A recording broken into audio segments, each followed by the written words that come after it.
Hello and welcome back to Vanessa's podcast. I know it has been so long. I usually deliver weekly podcasts, but I've been really busy and I moved to another state, so that gives me an excuse. So today I have my son Izzy and he wants to present himself. Hello, my name is Kendall Bush. I don't really know what to say, so bye. And you're 10 and you say you want people to subscribe. Oh yeah, to my channel, Kendall Rap. And also to Super Kendall Fuddy on YouTube. Yeah, sure. Alright, so now I'm going to start the show. So today I'm going to talk about Psychics. Psychic and discovering your psychic abilities. So I'm going to pick on a few pages from this book and we get started. So, Psychic Abilities 101. Did you know that you are a psychic? You are, even though you may not think so. Many people do not understand this special natural ability. It is often unwelcome and misunderstood, not only by psychics themselves, but by family, friends, and strangers alike. This chapter will provide you with an introduction into the psychic world. Discovering what's inside you. Everyone is a psychic. You were born with at least one special gift already imprinted in your soul. Everything that you have experienced so far in this lifetime has helped develop your ability. Your psychic ability, like any other talent or characteristic, is a product of your physical self. Your environment, your relationship, and your inherited genetics. Remember that you are the keeper of your own ability. It is there waiting to be set into a positive use. No matter what you read or others tell you. The word psychic comes from the Greek word, the psyche, also meaning spirit or soul in Greek mythology. Psyche, a girl who loved one of the gods and suffered through many trials because of it. Personify the soul. Through her suffering, she became a great soul. Unfortunately, the idea of being psychic often conjures up the image of a gypsy fortune teller or pay-per-minute phone psychic. Some who pretend to be psychic only want to fleece you out of your hard-earned money with their mystical insight. They are masters at tricking their clients into giving them information they can use as if it came from the realm of a psychic. You might also find books that discuss how to develop and use your hidden psychic power to help you control the world around you, manifesting your destiny, enjoying perfect health, and finding wealth and prosperity are popular subjects thanks to books such as The Secret. As a result, many people try to misuse their gift for self-gain rather than to benefit the universe and help others along the pathway of life. Your psychic intuition.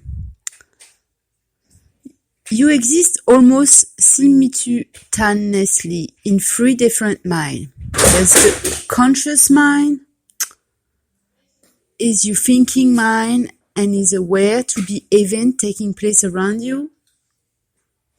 Your unconscious mind is the place where all of your memories are stored. It is constantly sending images up to your conscious mind. And your unconscious mind connects to your third eyes, the universal mind that is the source of all knowledge in the universe, including the present, past, and future.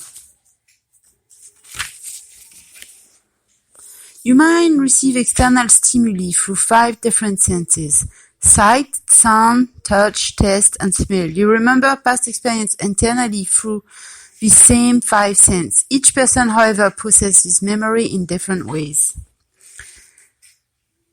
So now let's talk about the different type. Deductive psychic intuition. deductive psychic image come from the unconscious mind ability to take in external sensory stimuli. That's not as complicated as it sounds. Your five sensory receiver, eyes, ear, mouth, skin, and nose are constantly bombarded with stimuli in the form of external pictures, sound, taste, tactile sensation, temperature change, and smell. You also experience external emotion or energy unrecognized by your conscious mind. You're taking a lot of information that you are not consciously aware of because it is absorbed by the unconscious mind where it is stored. When your conscious mind has a question that it cannot answer, the question will also go to the unconscious mind, which will mull over the problem and rely on its stored data to come up with a response. Random psychic intuition.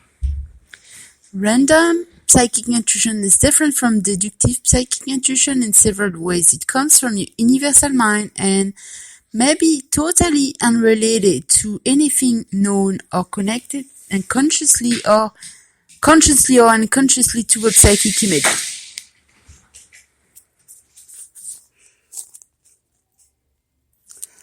It could be about something that has taken, is taking, or will take place anywhere in the world. In other words, random psychic intuition can take place in any of the three phases of time, past, present, and future.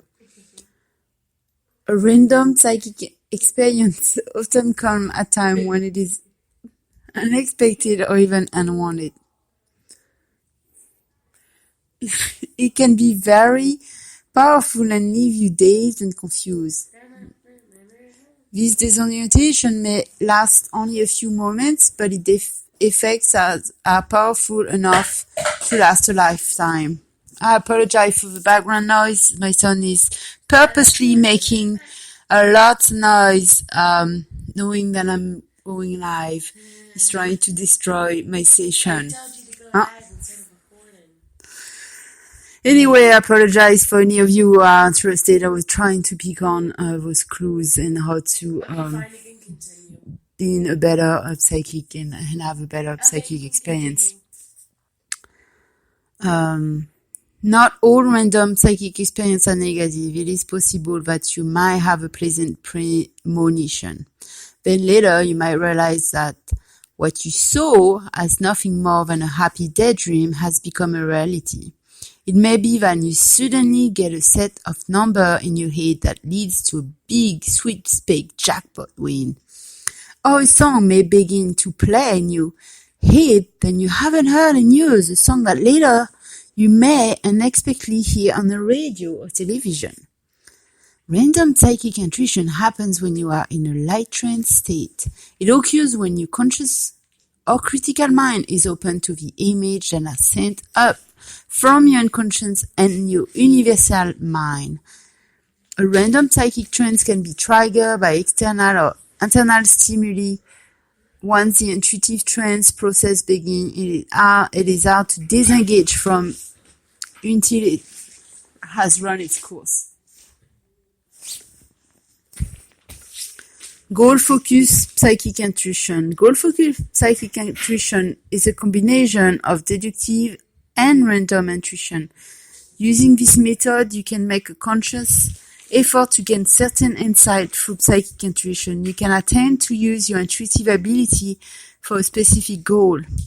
Focused psychic intuition is the kind that is normally employed by professionals and others who already understand and use their intuitive abilities on a consistent basis.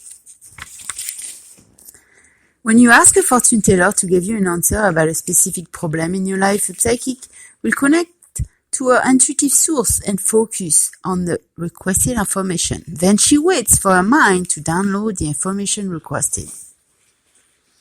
So now let's talk about entering a state of focus. When your conscious mind ability to think clearly is interrupted, you enter an altered state of focus. All people, whether they know it or not, go in and out of a state many times a day.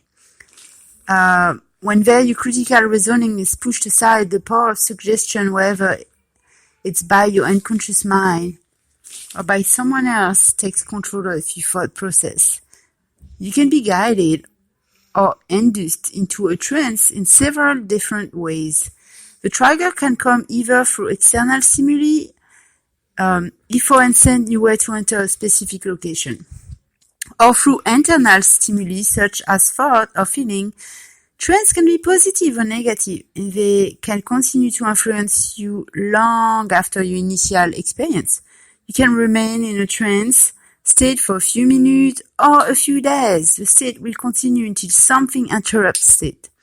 Once you recognize the trance state, you have a choice of remaining in it or not.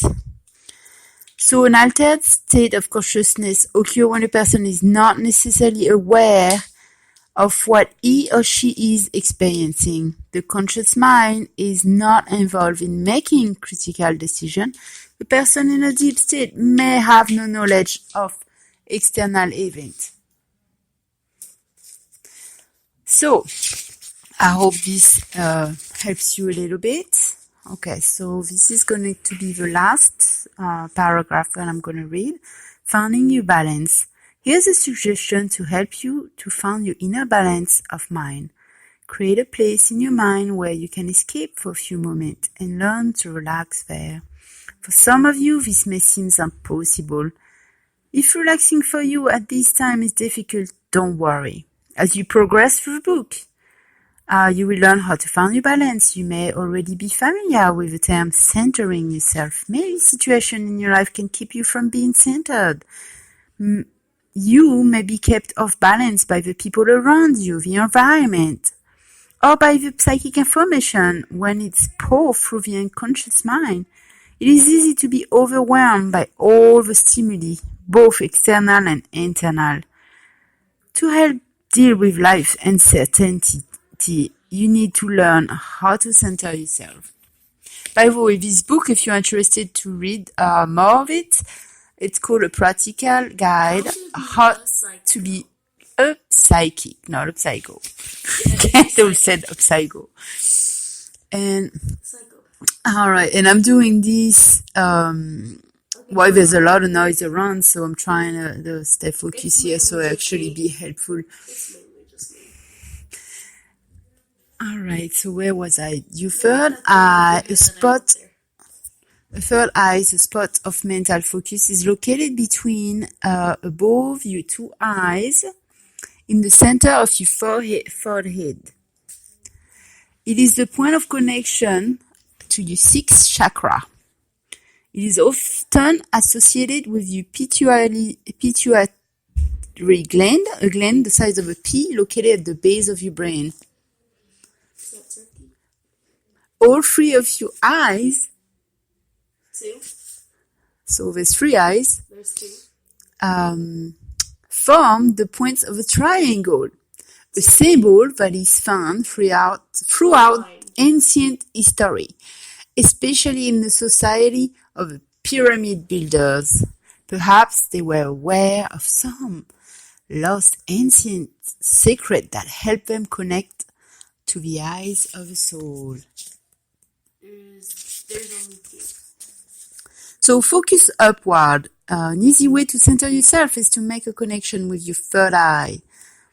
Those of you with a religious background may connect with your third eyes when you pray. You can also do it through meditation. Another approach of connecting with your third eyes is by doing the following exercise. All two of them. So, for a moment, look upward with your two physical eyes if you were trying to see your third eyes. If for some reason this is impossible or hard for you to do, that's okay.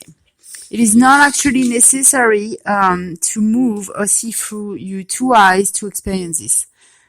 You may keep your two eyes open or closed while you peek under your eyelid. Some of you may want to squint slightly and feel your third eyes. When you try this, you may feel a slight pressure on your third eye and may feel like it's swelling or even vibrating. You may have feeling of warmth